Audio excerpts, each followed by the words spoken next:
The Moon That Vanished by Leigh Brackett. Chapter 1. Down in the Darkling Sea. The stranger was talking about him, the tall stranger who was a long way from his native uplands, who wore plain leather and did not belong in this swamp coast village. He was asking questions, talking, watching.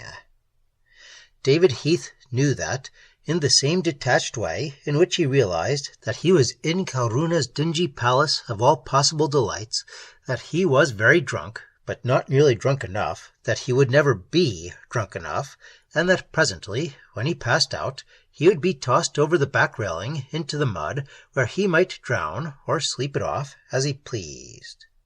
Heath did not care. The dead and the mad do not care. He lay without moving on the native hide-frame cot, the leather mask covering the lower part of his face, and breathed the warm golden vapor that bubbled in a narghil-like bowl beside him. Breathed and tried to sleep, and could not. He did not close his eyes, only when he became unconscious would he do that. There would be a moment he could not avoid, just before his drugged brain slipped over the edge into oblivion, when he would no longer be able to see anything but the haunted darkness of his own mind, and that moment would seem like all eternity.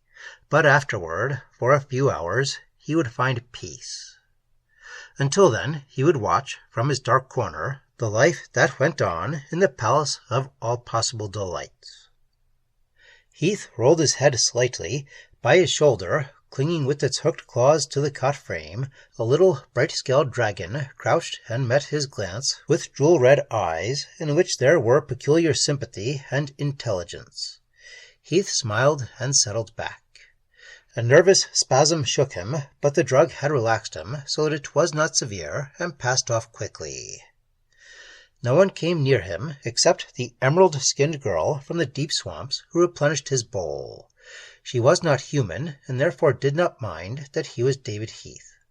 It was as though there were a wall around him beyond which no man stepped or looked. Except, of course, the stranger.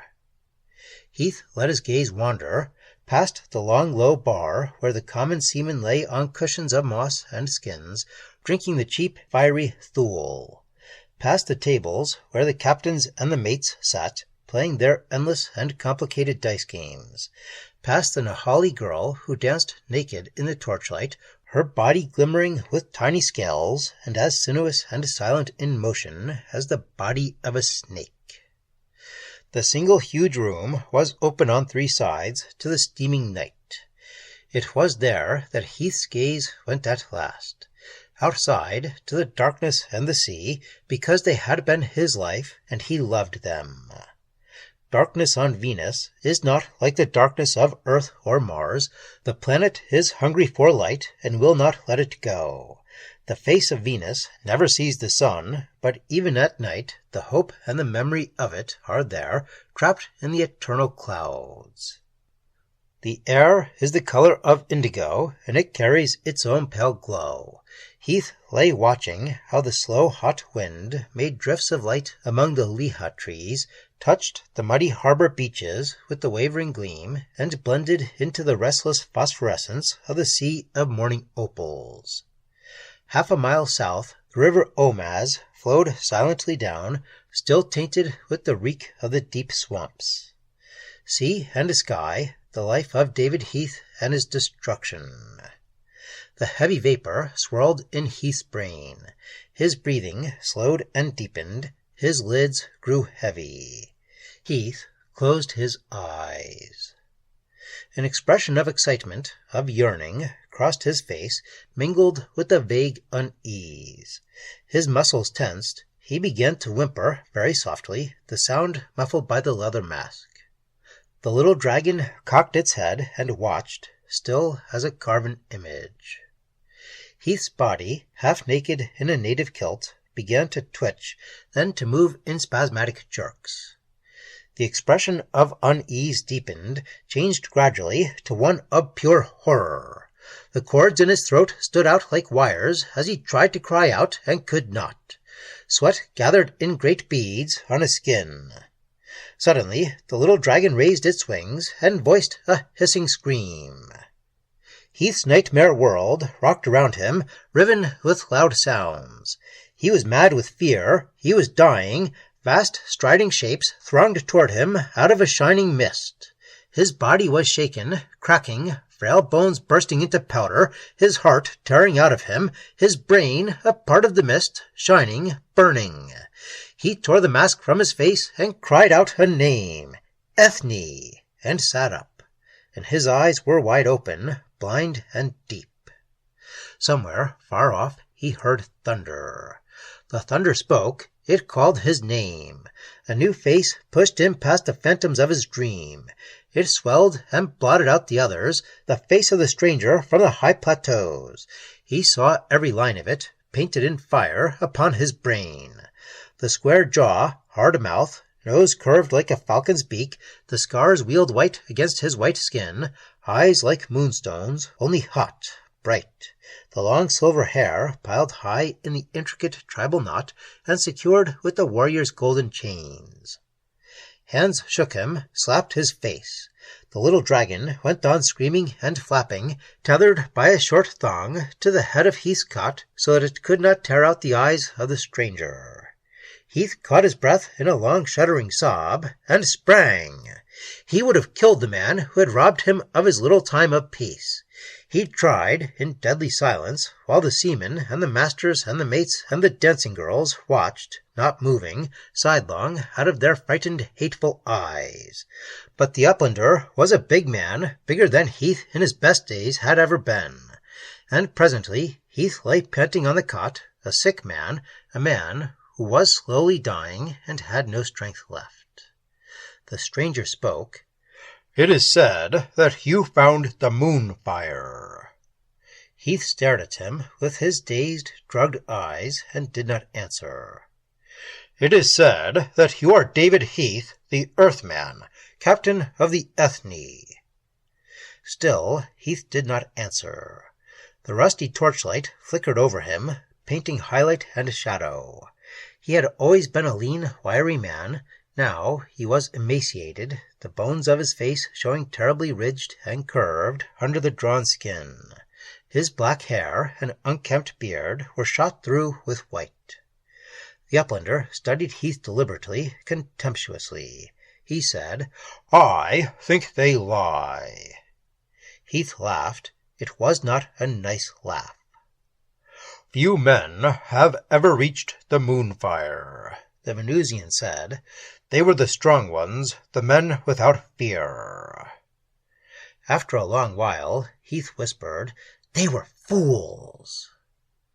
He was not speaking to the uplander. He had forgotten him. His dark, mad gaze was fixed on something only he could see. "Their ships are rotting in the weed beds of the upper seas. The little dragons have picked their bones." Heath's voice was slow, harsh and toneless, wandering. "Beyond the sea of morning opals, beyond the weeds and the guardians, through the dragon's throat and still beyond, I've seen it rising out of the mists, out of the ocean that is not water." A tremor shook him, twisting the gaunt bones of his body. He lifted his head like a man straining to breathe, and the running torchlight brought his face clear of the shadows. In all the huge room there was not a sound, not a rustle, except for a small sharp gasp that ran through every mouth and then was silent. The gods know where they are now, the strong, brave men who went through the moonfire. The gods know what they are now, not human, if they live at all. He stopped. A deep, slow shudder went through him. He dropped his head. I was only in the fringe of it, only a little way. In the utter quiet, the uplander laughed. He said, "I think you lie." Heath did not raise his head nor move. The Venusian leaned over him, speaking loudly, so that even across the distance of drugs and madness, the Earthman should hear. You're like the others, the few who have come back, but they never lived a season out. They died or killed themselves. How long have you lived?" Presently he grasped the Earthman's shoulder and shook it roughly. "How long have you lived?" he shouted, and the little dragon screamed, struggling against his thong. Heath moaned. "Through all hell," he whispered, "forever." "3 seasons," said the Venusian. 3 seasons, and part of a 4th. He took his hand away from Heath and stepped back. "You never saw the moonfire. You knew the custom, how the men who break the taboo must be treated until the punishment of the gods is finished." He kicked the bowl, breaking it, and the bubbling golden fluid spilled out across the floor in a pool of heady fragrance. "You wanted that, and you knew how to get it for the rest of your sodden life." A low growl of anger rose in the palace of all possible delights. Heath's blurred vision made out the squat fat bulk of Kalruna approaching. Even in the depths of his agony he laughed weakly. For more than 3 seasons Kalruna had obeyed the traditional law. He had fed and made drunk the pariah who was sacred to the anger of the gods who guarded so jealously the secret of the moonfire. Now Kalruna was full of doubt and very angry. Heath began to laugh aloud. The effects of his uncompleted jag were making him reckless and hysterical. He sat up on the cot and laughed in their faces. "I was only in the fringe," he said. "I'm not a god. I'm not even a man any more. But I can show you if you want to be shown." He pulled himself to his feet, and as he did so, in a motion as automatic as breathing, he loosed the little dragon and set it on his naked shoulder. He stood swaying a moment, and then began to walk out across the room, slowly, uncertainly, but with his head stubbornly erect. The crowd drew apart to make a path for him, and he walked along it in the silence, clothed in his few sad rags of dignity, until he came to the railing and stopped. "Put out the torches," he said, "all but one." Kalruna said hesitantly, "There's no need. I believe you." There was fear in the place now, fear and fascination. Every man glanced sideways, looking for escape, but no one went away. He said again, "Put out the torches." The tall stranger reached out and doused the nearest one in its bucket, and presently in all that vast room there was darkness, except for one torch far in the back. Heath stood braced against the rail, staring out into the hot indigo night. The mists rose thick from the sea of morning opals. They crept up out of the mud and breathed in clouds from the swamps. The slow wind pushed them in long rolling drifts, blue-white and glimmering against the darker night. Heath looked hungrily into the mists. His head was thrown back, his whole body strained upward, and presently he raised his arms in a gesture of terrible longing. "Ethne," he whispered, "Ethne." Almost imperceptibly, a change came over him. The weakness, the look of the sodden wreck, left him. He stood firm and straight, and the muscles rose coiled and beautiful on the long lean frame of his bones, alive with the tension of strength. His face had altered even more. There was a look of power on it. The dark eyes burned with deep fires, glowing with the light that was more than human, until it seemed that his whole head was crowned with a strange nimbus. For one short moment the face of David Heath was the face of a god. "Ethne," he said, and she came. Out of the blue darkness, out of the mist, drifting tenuous and lovely toward the Earthman. Her body was made from the glowing air, the soft drops of the mist shaped and colored by the force that was in Heath. She was young, not more than 19, with the rosy tint of Earth's sun still in her cheeks, her eyes wide and bright as a child's, her body slim with the sweet angularity of youth. The first time I saw her, when she stepped down the loading ramp for her first look at Venus, and the wind took her hair and played with it, and she walked light and eager as a colt on a spring morning, light and merry always, even walking to her death. The shadowy figure smiled and held out her arms. Her face was the face of a woman who has found love and all the world along with it. Closer and closer she drifted to Heath, and the Earthman stretched out his hands to touch her. And in one swift instant she was gone. Heath fell forward against the rail. He stayed there a long time. There was no God in him now, no strength. He was like a flame, suddenly burned out and dead, the ashes collapsing upon themselves. His eyes were closed, and tears ran out from under the lashes. In the steaming darkness of the room, no one moved. Heath spoke once. "I couldn't go far enough," he said, "into the moonfire." He dragged himself upright after a while and went toward the steps, supporting himself against the rail, feeling his way like a blind man. He went down the 4 steps of hewn logs, and the mud of the path rose warm around his ankles.